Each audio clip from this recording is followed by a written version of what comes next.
Alright,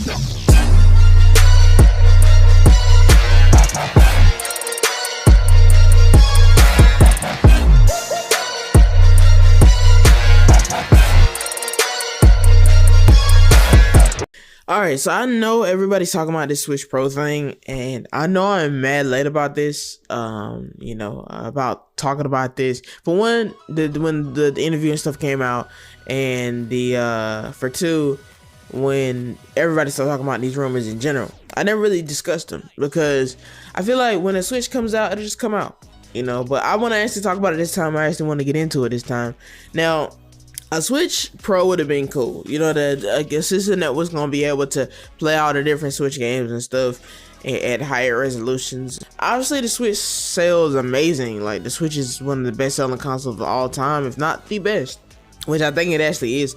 But I guess for them, they don't really see the need to really refresh. I guess if you do refresh, you'll get a lot of people that already bought a Switch to buy another one.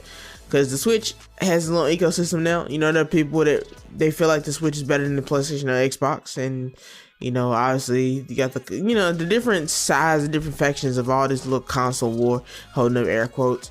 For me personally, man, I own the Xbox Series S, a PS5, and a Switch. I like all three systems. I think they all do different, very, very different things for me. And I enjoy them all. Obviously, if you play a game on Switch, I feel like for me, I like the Switch because I can play a lot of JRPGs. Some that may not look the best, like graphically insane, but they're maybe turn-based, so they're a little bit slower. Don't really need a crazy frame rate for that. I think that works out perfectly for me. I play Dragon Quest 11S and stuff, until Trails of Cold Steel, all them series and stuff on Switch. So that's what my Switch is there for me. My PlayStation, therefore, if I can't get a game on Switch, or it's coming out on Switch really, really late and it looks good, graphically amazing and stuff, I'm playing it on my PS5, man. I'm definitely playing on my PS5. I feel like that's the way to go, if I'm being honest. So, every system has its own purpose. The Xbox Series S, if I want to hop on Game Pass, play a couple games on Game Pass, and really test out a couple of games, and it still has the visuals looking great.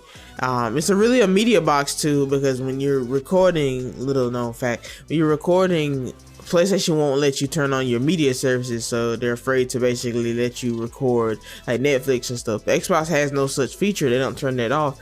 So you know what I'm saying? It's not like I want to record Netflix for something.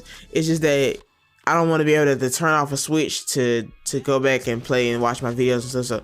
So Xbox is my media box, man. I have a lot of extra retro games loaded up on that, because you can actually play retro games on the Xbox Series S. And by retro, I mean like PS2, GameCube, and all that stuff. It's a little setup process, but definitely go look it up if you're interested in that. I've made a couple of videos about the Xbox S emulation. Played a couple of games of that. But I mean, other than that, man, I really enjoy it all. I enjoy all the systems for vastly different things. I like the gameplay mechanics of like freezing the game on Xbox. I love PlayStation for social features in terms of like, all my friends being on PlayStation. But when I'm tired, I'm in the bed or whatever after work, sometimes I want to hop on Switch. Just hop on Switch and play a little bit of something, Xenoblade or something. Like I said, I think they all do vastly different things. I think it's really unfair to compare them. But the Switch Pro would have been cool. It obviously would have been a stronger system that was a little bit stronger, that can run better games. Like, you'll see a lot of games coming out like when they came out, it was like the new 3DS or something like that. I think that's what it was called. It was actually called like the new 3DS, because you would have to figure out which version of 3DS you wanted to really get. And one could play like certain games. I think Xenoblade was one of the games it could play. It could play like certain games that were just not strong enough for, too strong actually for the original 3DS system. So I definitely commend that, man. I think that's cool. I think it's really, really cool. Me personally though, I don't think the new Nintendo 3DS was really that necessary. I think maybe you play Smash on it or whatever, but they had a lot of good games on 3DS that you really didn't need the new hardware for. So when that Switch is gonna go that route, you know what I'm saying? The new Switch or whatever they're supposed to be making, because apparently it's supposed to be like they're gonna move on to the next successor whenever they're done. They're not gonna make a Switch Pro. So whatever the new system is gonna be, now, how is that gonna work? Is it gonna look more like PlayStation and Xbox? I think Nintendo wants to keep it separate from them, because I don't think Nintendo wants to get into a direct war with the PlayStation 5 and the Xbox. It always want to be that party console, that gaming console with family those games where they have fire first party systems and first party games. It's just, you know, see, it's a whole different ecosystem entirely. I think that's quite possible, to be honest. I think they could definitely make a system where okay, let me not choke on my words here, because I got kind of excited at the idea of having a Pokemon game that's 4K.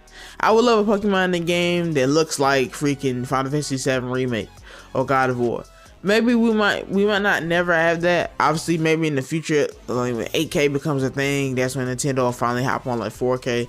But I would have really loved a nice looking Pokemon game with, you know, stronger system that can handle the overworld, because the system could handle Pokemon Violet and Scarlet. They were just badly optimized for the games, for the systems and stuff.